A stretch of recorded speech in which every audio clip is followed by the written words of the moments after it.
Hello. President Trump has placed a renewed focus on countering China, and it's about time. Over the last 25 years, while America was busy trying to force democracy on the Middle East, China has turned themselves into a global economic powerhouse and a growing military threat. I've been to China on business. In many ways, China is a really nice place. Like most countries, they have a mixed market economy. China's cities are clean and safe, with modern infrastructure that is unsurpassed in the world. They also have a growing middle class. They have great schools that are focused on learning, and entrepreneurs are becoming filthy rich. Now, China has also been using their growing wealth to enhance their influence and power across the globe.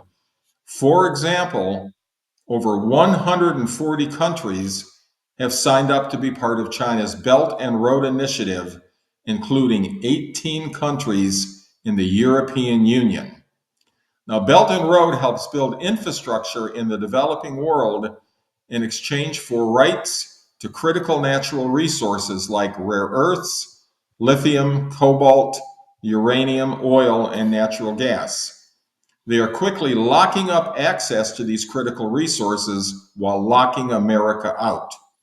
They also get long-term management contracts and control of the roads, bridges, and ports that they build. China's BRICS alliance has recently expanded from 5 members to 9 members, as well as 13 partners. BRICS has recently rolled out an international financial settlement system to compete with the Western SWIFT system. It offers settlement times that are in seconds rather than the days it takes using the SWIFT system. And fees are up to 98% less than in SWIFT. The 10 ASEAN countries plus 6 Middle Eastern countries are currently testing the system. Now, but China has problems too. They are in the middle of the largest real estate bubble in the history of the world. China does not allow its citizens to invest money abroad, but they can buy gold and real estate. Most Chinese middle-class families have invested savings in speculative real estate ventures. The problem is that the Chinese population is stagnant and may even be shrinking. And there are entire new cities in China that are filled with high-rise apartments and condos that are completely empty. Another issue is that the Chinese government debt to GDP ratio is as high as America's, and it is projected to grow faster than America's debt over the next decade. But it was local governments that ran up this debt, not the national government. The national government has now assumed much of this debt and is trying to deal with it. And of course, China is still an authoritarian country.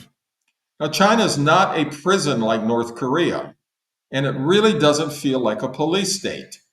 Shanghai is one of my favorite cities in the world, and other Chinese cities are just as nice, but you still don't want to run afoul of the Chinese authorities. And if you're not Han Chinese, let's say that you're a Tibetan or a Uyghur, China doesn't feel so nice. Now, one of the reasons that China was able to grow so powerful and so fast is that they steal America's intellectual property. They also force American companies to take Chinese partners to do business in the country. And they've long flouted WTO rules by erecting a variety of tariff and non-tariff trade barriers on American companies. China has also built a large navy, which mostly operates in the South China Sea, and they are behaving very badly towards their neighbors. They are building artificial islands in the area, which are used as naval bases. They have claimed maritime zones, which encroach on the claims of others. And of course, China still claims that Taiwan is part of China.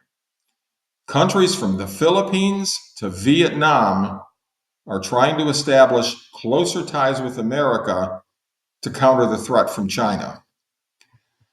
Now, President Trump's recent imposition of tariffs on China is not all about trade.